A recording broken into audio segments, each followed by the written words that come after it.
புரட்சித் தலைவர் எம்ஜிஆர் அவர்களை பற்றி சத்யா ஸ்டுடியோ பத்மநாபன் அவர்கள் கூறியதை தற்பொழுது காண்போம்.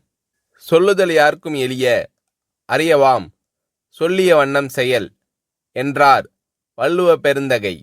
அந்த பொய்யாமொழிக்கு ஏற்ப சமதர்மம், பொதுவுடைமை ஆகிய லட்சியங்களை மேடையிலே பேசுவது எளிது. கடை தேங்காயை எடுத்து வழிப்பிள்ளையாருக்கு உடைப்பது போல் யாருடைய சொத்தையோ எடுத்து சொக்கனுக்கும் ஏழை குப்பனுக்கும் பகிர்ந்தளிக்கும்படி மேடை புரட்சி செய்வது அதைவிட எளிது. ஆனால் தன்னுடைய நெற்றி வேர்வை நிலத்தில் விழ அயராது உழைத்த உழைப்பால் உருவான ஒரு நிறுவனத்தின் நிர்வாகத்தை அதன் தொழிலாளர்களுக்கே சமமாக பிரித்தளிப்பது என்பது எல்லோருக்கும் உரியதன்று. அது எங்கள் வாழ்க்கை பாதையின் ஒளிவிளக்காம் புரட்சித் தலைவரை போன்ற பொன்மனச் செம்மல்களுக்கே உரிய ஒன்று. ஈத்துவக்கும் இன்பம் அறிந்த பெருந்தகையிடம் சேரும் செல்வத்தை ஊருணி நீர் நிறைந்ததற்கும் ஊர் நடுவே பழமரம் பழுத்ததற்கும் தமிழ்மறை ஒப்பிடுகிறது. அந்த முப்பாலுக்கு ஏற்ப எங்கள் இதே தெய்வம் பெற்ற லட்சங்கள் எல்லாம் ஏழை எளியோரின் ஏழ்மையை தீர்க்கும் லட்சியத்திற்காகவே பயன்படுத்தப்பட்டன. திரையுலகிலேயே வற்றாத வழங்கும் காமதேனுங்களாக கருதப்படுபவை திரையரங்கங்கள்தாம். ஒருமுறை சென்னை நகரின் முக்கிய திரையரங்கம் ஒன்று விலைக்கு வருவதாக இந்த ஏழை பங்காளரிடம் தெரிவிக்கப்பட்ட போது அவர் கேட்ட முதல் கேள்வி, இந்த தியேட்டரை வாங்கினால் அதில் எத்தனை பேருக்கு வேலை கொடுக்க முடியும் என்பதுதான். பொதுவாக ஒரு நிறுவனத்தை வாங்கும்போது லாபம் வரும் என்றுதான் எல்லோரும் கேட்பார்கள். ஆனால் பள்ளியுரோம்பும் பண்படைத்த இந்த பாரி வள்ளலோ அதனால் தனக்கு என்ன பலன் என்று கேட்காமல் பயனடைவோர் பட்டியல் எவ்வளவு என்று கேட்டார். நட்டத்தில் நடைபெறும் ஒன்று என்று தெரிந்திருந்தும் பலருக்கு வேலைவாய்ப்பு அளிக்கக்கூடிய ஒன்று என்ற ஒரே காரணத்தால் தான் மகாலட்சுமிகளான மவுண்ட் ரோடு தியேட்டர்களை எல்லாம் விட்டுவிட்டு சத்யா படப்பிடிப்பு நிலையத்தை அவர் வாங்கினார்.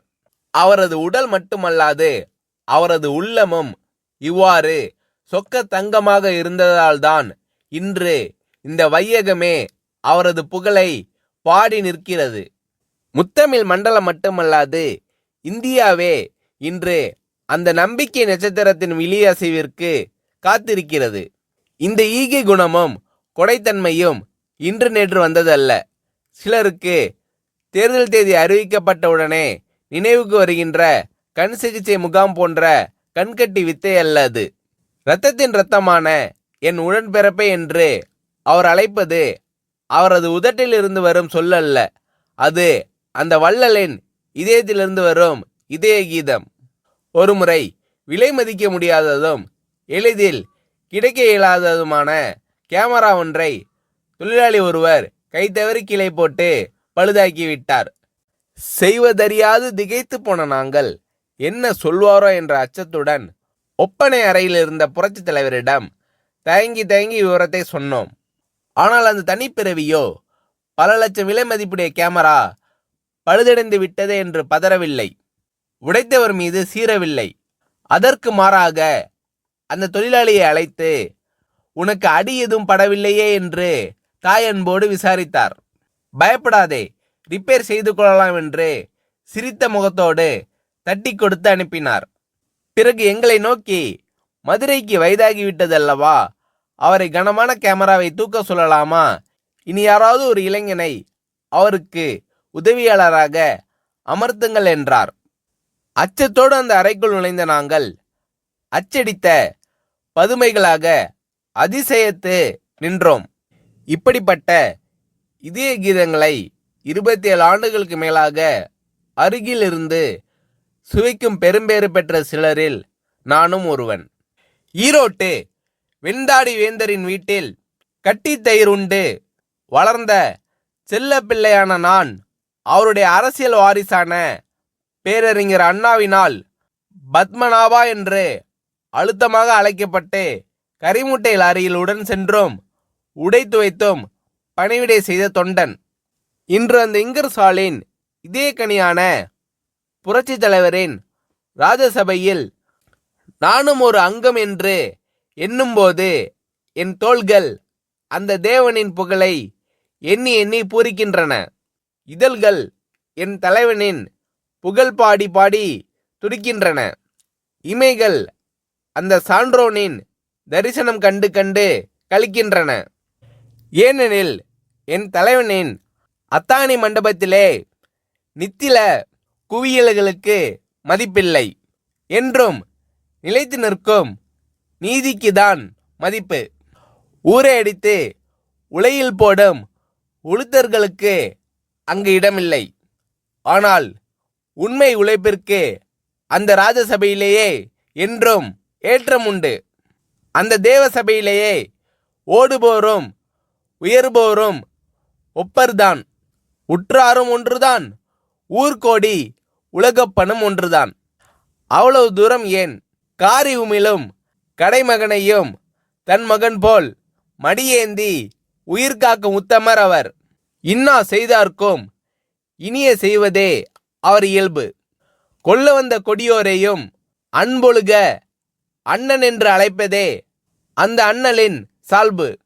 அவரை எதிர்த்தோர் என்றுமே வாழ்ந்ததில்லை. அது அவருடைய ராசி. குடைநிழலிலிருந்து குஞ்சரம் ஒருவராக இருந்தாலும் அவரது கடைவிழி சிவந்தாலே கரியாகி போவார். இது வரலாறு. ஆனால் ஆண்டவனை நம்பினோர் மட்டுமல்ல, இந்த ஆண்ட கையை நம்பினோரும் கைவிடப்பட்டதில்லை. அதற்கு அந்த ஆலமரத்தின் நிழலில் இளைப்பாரி கொண்டிருக்கும் நாங்களே இரத்த சாட்சிகள். சிகாகோ நகரத்து வீதிகளை சிவப்பாக்கிய மேதின வீரர்கள் கூட குறிப்பிட்ட நேர உழைப்பு, அந்த உழைப்பிற்கு ஏற்ற ஊதியம் என்றுதான் ஆர்ப்பாட்ட போர்ப்பாட்டு பாடி சென்றார்கள். ஆனால் புரட்சி தலைவரோ அதனினும் ஒரு படி மேலே சென்று உழைப்பிற்கு ஏற்ற ஊதியம் பெறுவதை விட எங்களை அந்த நிறுவனத்தை நிர்வகிக்கும் பங்குதாரர்களாகவே ஆக்கியிருக்கிறார். இன்று சத்யா ஸ்டுடியோவை நிர்வகிக்கும் ஒர்க்கர் கம்பைன்ஸில் நாங்கள் எல்லாம் ஊழியர்கள் அல்ல, பங்குதாரர்கள். அதிலும் எப்படிப்பட்ட பங்குதாரர்கள்? பொது மேலாளர் முதல் துப்புரவு தொழிலாளி வரை எல்லோரும் ஒரு நிலைதான். உயர்வு தாழ்வு அற்ற சம பங்குதாரர்கள்தான். இந்திய துணைக்கண்டத்திலேயே ஏன் உலகம் முழுவதிலும் தொழிலாளர்களை சம பங்கு நிர்வாகிகளாக இருந்து நடத்தும் ஒரே படப்பிடிப்பு நிறுவனம் சத்யா ஸ்டுடியோ ஒன்றுதான். காரணம், அது ஒரு சாதாரண மனிதருக்கு சொந்தமானதில்லை. அது ஒரு சரித்திர நாயகனுக்கு, புதியன செய்யும் புரட்சி தலைவனுக்கு சொந்தமானது. பகுத்துண்டு பல்லுயிர் ஓம்புவதை நூலோர் தொகுத்தோற்றுள் எல்லாம் தலை என்று கூறும் குரல் நெறி தெரிந்த ஒரு குமணனுடையது. அந்த குமணனுடைய காலடியில் நாங்கள் நிற்பதில் அந்த வள்ளலின் சுடரொளி எங்கள் வாழ்க்கையின் வழிகாட்டி ஆகிறது. நாங்களும் எங்கள் குடும்பத்தினரும் உண்ணும் போதும் உறங்கும் போதும் அந்த ஏந்தலை எங்கள் வாழ்க்கை பாதையின் ஒளிவிளக்காம் புரட்சி தலைவர் நீடூழி வாழ்க என்று நித்தம் நித்தம் வாழ்த்தி வணங்கி கொண்டிருக்கிறோம் என்று புரட்சி தலைவர் எம்ஜிஆர் அவர்களை பற்றி சத்யா ஸ்டுடியோ பத்மநாபன் அவர்கள் கூறுகிறார்.